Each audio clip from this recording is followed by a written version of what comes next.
Olá, aluno! Seja bem-vindo a mais uma aula do curso Atendente de Farmácia do Prepara Web. Nessa aula nós vamos falar sobre interações medicamentosas. Interações medicamentosas é importante a gente entender, conversar sobre elas, porque medicamentos são substâncias químicas e não existe nenhum medicamento que seja 100% efetivo, ou seja, que ele vai agir única e exclusivamente no seu alvo de ação e que ele não vá afetar nenhum outro sistema, nenhum outro órgão do corpo humano e que ele não vá ter nenhum outro tipo de contato e interagir com outras substâncias presentes no organismo. Substâncias que vão ser ingeridas, desde alimentos até outros elementos químicos que possam ser ingeridos. Até porque é uma realidade também que as pessoas dificilmente fazem uso de um único medicamento. Às vezes por um período curto, mas é muito comum a gente ver pessoas fazendo uso de mais de uma medicação ao mesmo tempo, ou de várias substâncias juntas, pelo menos alimento e medicamento, ainda que se dividem em horários, mas às vezes você precisa tomar alguns cuidados porque eles podem interagir. Então, esse cuidado com os medicamentos, por serem substâncias químicas e que podem ter reações com outras substâncias, é bem importante. E até a própria questão do medicamento, entendendo que ele é uma substância química e que a ação dele no organismo e o seu efeito terapêutico, a diferença entre ele agir como um remédio, ou seja, ele tem um efeito benéfico, ou ele agir como um veneno e tem um efeito prejudicial para o organismo, é uma questão muitas vezes de dose. Então tem que ter muito cuidado e por isso a orientação correta. E lembra que a gente falou na outra aula sobre as tarjas, a classificação do grau de risco do uso dos medicamentos. Bom, vamos entrar então no conceito de interações medicamentosas. O que são interações medicamentosas? Interações medicamentosas a gente classifica como aquelas interações em que um fármaco ele vai interferir no metabolismo de absorção, de excreção ou na ação de outro fármaco, podendo potencializar, diminuir ou neutralizar o efeito terapêutico deste outro medicamento. Também podemos utilizar esse conceito para qualquer outro tipo de substância, por exemplo, o alimento, que vá também fazer esse tipo de efeito, ou seja, modifica a absorção do medicamento, modifica a sua excreção ou a sua distribuição no organismo, ou até mesmo que ele vá modificar a ação, o efeito terapêutico do medicamento dentro do organismo. Então esse é o conceito de interação medicamentosa. E aí ela vai acontecer de duas formas, ou através do que a gente chama de indiferentismo, ou através da interação propriamente dita. O indiferentismo é quando cada fármaco, cada uma dessas substâncias que interagem, vão agir independentemente do outro, levando a uma resposta farmacológica diferente, diversa dos efeitos usuais que aqueles fármacos teriam se tivessem sido utilizados separadamente. Então, quando dois fármacos, que eles não têm uma ação direta um no efeito no outro, mas que quando usados juntos, eles vão ter uma resposta terapêutica, uma resposta farmacológica diferente da resposta que eles teriam se eu utilizasse eles separados. Então, isso é um caso de indiferentismo. Agora, na interação propriamente dita, é quando um dos fármacos interfere sobre o outro, alterando o efeito esperado, qualitativa ou quantitativamente, podendo ocorrer sinergismo ou antagonismo, seja ele parcial ou total. Então, no caso da interação direta, é quando os dois fármacos eles vão agir um sobre o outro, vai modificar a ação do outro, e essa modificação ele pode ser do tipo sinérgica, ou seja, o resultado final vai ser somado, porque os dois fármacos eles agem de uma mesma forma, então você soma o efeito deles, e aí eles têm um efeito sinérgico. É como se eles caminhassem na mesma direção. O efeito antagônico, eles são contrários, são ações contrárias. Exemplo de efeito sinérgico é se eu pegar dois analgésicos. Então eu somo o efeito que os dois têm sobre a dor, diminuindo a dor. O efeito antagônico é se eu pego um medicamento que diminui a pressão arterial e o outro que aumenta a pressão arterial. Eles são efeitos contrários, então um anula o outro. Lembrando que o sinergismo e o antagonismo, eles podem ser parciais ou totais, tá? Muito bem. É importante a gente lembrar, nem toda a interação farmacológica ela é prejudicial. Às vezes essa interação ela é intencional, ela é desejável porque ela é muito benéfica. É só a gente olhar para os medicamentos que têm mais de um princípio ativo na fórmula, que já são compostos farmacêuticos, já são medicamentos que têm mais de uma substância juntas, justamente porque se espera que eles possam ter um efeito sinérgico, que eles possam ter um benefício adicional sendo administrados juntos, que eles possam trazer um benefício maior se forem administrados juntos do que se essas substâncias forem administradas isoladamente. Então, nem toda interação ela é prejudicial, ela é ruim. Tá? Às vezes ela é desejável, às vezes você busca essa interação porque ela é benéfica. Então vamos falar sobre a interação. A interação ela pode ser interação do tipo farmacológica, que acontece antes da administração do medicamento. Como que é isso? É quando, por exemplo, eu vou administrar um medicamento injetável, vou pegar 2 medicamentos para injetar num paciente. Eu misturo eles dentro da seringa e eles já reagem dentro da seringa. Então, antes de eu administrar eles dentro do paciente, já tem uma reação, então uma interação farmacológica. E tem a interação farmacocinética, que é quando essa interação acontece dentro do organismo. Então é quando acontece, a interação ela ocorre durante as fases da cinética do medicamento. Que fases são essas? A absorção, a distribuição, a biotransformação e a excreção, né, desse medicamento no organismo. Tá? Então você tem na apostila, no teu material de estudo, uma tabela com os exemplos de todas essas interações, dividida por cada um desses processos cinéticos do medicamento, para você ver então quais são os processos que são afetados, exemplos de interações que acontecem, de medicamentos que interagem, tá? Para você estudar, então aprofundar o seu conhecimento nesse tema. Bom, vamos falar agora um pouquinho sobre o resultado que a interação pode causar no organismo. Nós falamos então de 2 resultados que ela pode ter. O resultado de sinergismo, que é quando você tem uma soma dos efeitos, porque eles têm o mesmo efeito, os medicamentos, a gente deu o exemplo, né, que eles estão indo na mesma direção, ou tem um resultado, um efeito antagônico, quando são ações contrárias desses medicamentos e é como se um anulasse ou combatesse a ação do outro medicamento. Então, no sinergismo, na interação sinérgica, nós temos fármacos que têm a mesma ação.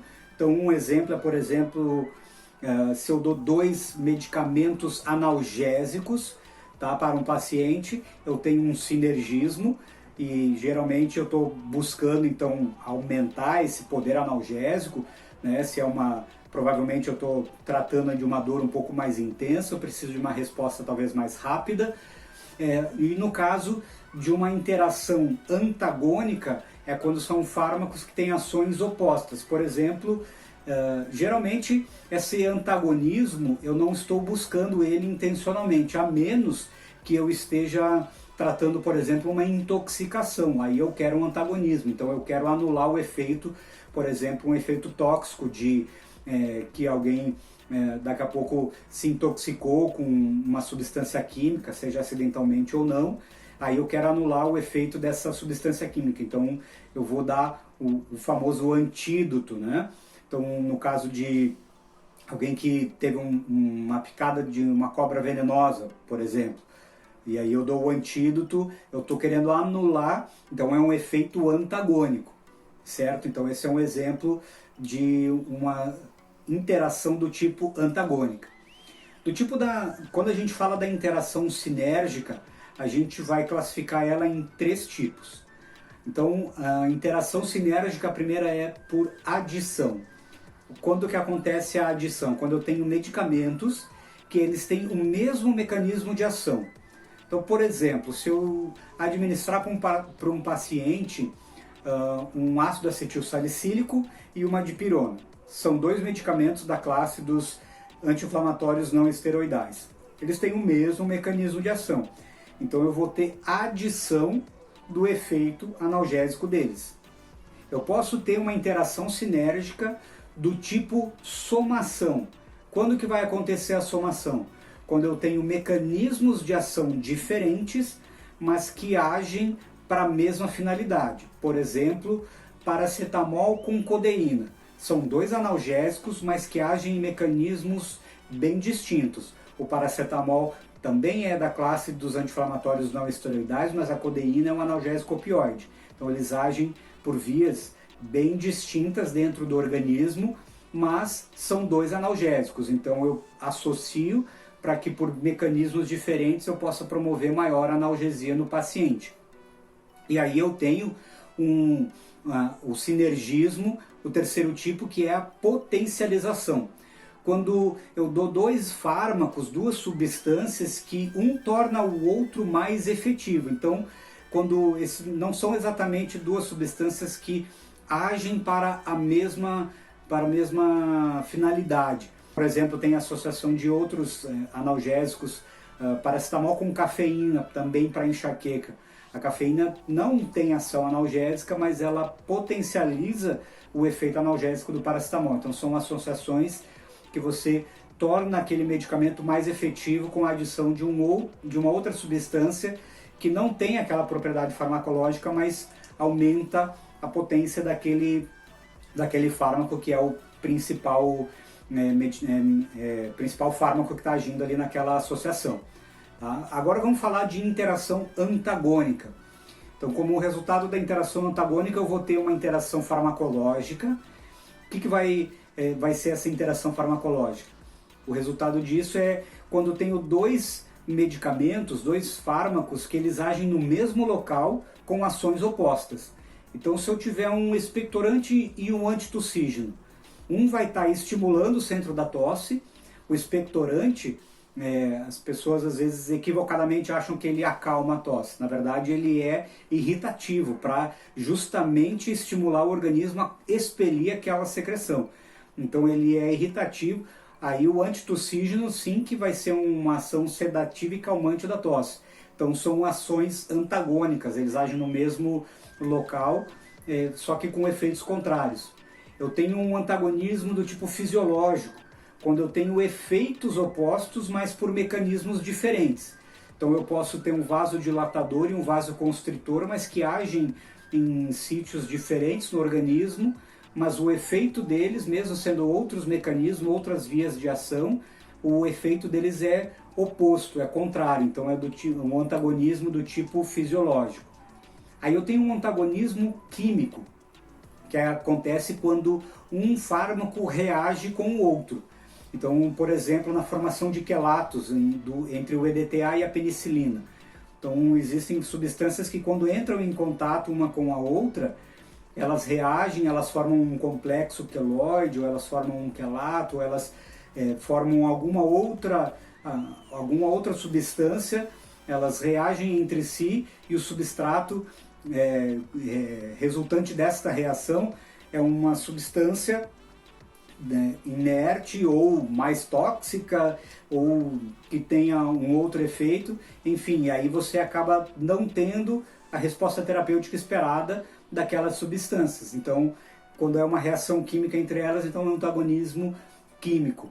E existe, por fim, um antagonismo físico, quando os fármacos eles interagem, mas sem ter uma reação química entre eles. Então, por exemplo, o carvão ativado, que é usado em alguns casos de intoxicação alimentar ou intoxicação por ingestão de substâncias químicas tóxicas, ele faz a adsorção dessas substâncias. Então não é uma reação química, mas ele é como se fosse, entre aspas, né, uma esponja. Ele puxa aquela substância para si, para ser expelido. Então é uma reação do tipo física, não é uma reação química. Então isso é um antagonismo, porque daí ele tira o efeito. A ideia é justamente neutralizar, para a pessoa não sofrer, né, as consequências daquela intoxicação. Bom, Existem vários fatores que podem desencadear ou favorecer uma interação medicamentosa adversa e mais séria. Claro que o uso concomitante das substâncias, mas às vezes um organismo ele pode ser mais tolerante do que outros, porque existem fatores que predispõem uma pessoa a ser mais suscetível às interações adversas, mais graves e prejudiciais à saúde. Então, o seu estado patológico, se ela tem alguma doença pré-existente, se ela já está com alguma comorbidade, desculpem, se ela já tem algum fator de risco, se ela tem alguma função renal comprometida, função hepática comprometida, né? Se ela já está com nível de proteínas séricas mais baixo, se o pH urinário está alterado, a questão da ingestão de alimentos, tipo da alimentação, ingestão de alimentos com muito teor de gordura, também o intervalo entre as refeições, o volume das refeições, tudo isso pode levar a uma alteração na absorção de medicamentos, pode mudar o comportamento da fisiologia do trato gastrointestinal, e aí medicamentos absorvidos por essa via vão ser prejudicados, a constituição genética da pessoa e até a idade, né, o avanço da idade, ele vai alterando o metabolismo como um todo, e aí isso pode então predispor a pessoa a estar mais suscetível então a interações mais severas. Há uma diferença importante, a gente precisa fazer esse destaque e diferenciar o que é uma reação adversa ao medicamento de um efeito colateral, que às vezes as pessoas popularmente tomam como exemplo, mas são coisas distintas. Então é preciso a gente conceituar essas duas reações, porque são diferentes, tá? A reação adversa ao medicamento, a gente diz que é uma resposta prejudicial, não intencional, que ocorre nas doses usuais do medicamento, que nem sempre se prevê. Ela não está relacionada ao mecanismo de ação do medicamento. Então você dá um medicamento, por exemplo, para diminuir a pressão arterial e desenvolve manchas vermelhas na pele. Então não tem uma relação direta esse sintoma de manchas vermelhas na pele com o mecanismo de ação de diminuir a pressão arterial. Então isso a gente diz que é uma reação adversa ao medicamento. Tá? Agora, o efeito colateral é uma ação secundária do medicamento, nem sempre ela é prejudicial e ela está relacionada com o seu mecanismo de ação. Ela até é esperada e ocorre nas doses terapêuticas do medicamento. Então, pegando o exemplo do antihipertensivo que a gente falou, por exemplo, se for um antihipertensivo que tenha uma ação muito rápida, em alguns casos, algumas pessoas podem sentir uma leve tontura. Por quê? Baixou a pressão muito rápido, mas isso é um efeito esperado, porque uma queda brusca de pressão é normal que dê uma leve tontura. Então, esse é um efeito colateral. Então, existem vários casos de efeitos colaterais e, às vezes, um efeito colateral do medicamento, ele acaba, depois de estudos e quando começa a se perceber que existem efeitos colaterais do medicamento, e alguns efeitos colaterais eles são até benéficos, nem sempre eles são prejudiciais, eles podem se tornar depois novas indicações daquele medicamento.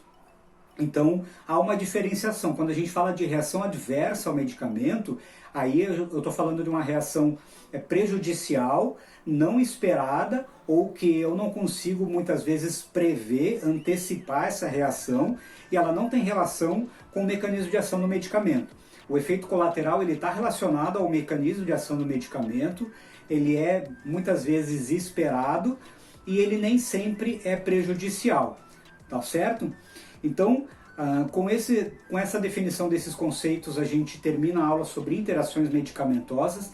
Leia o material, faça os exercícios para você fixar ainda mais esses conceitos, tá? Para ter maior retenção do conteúdo. E nós nos vemos então na próxima aula. Tchau, tchau!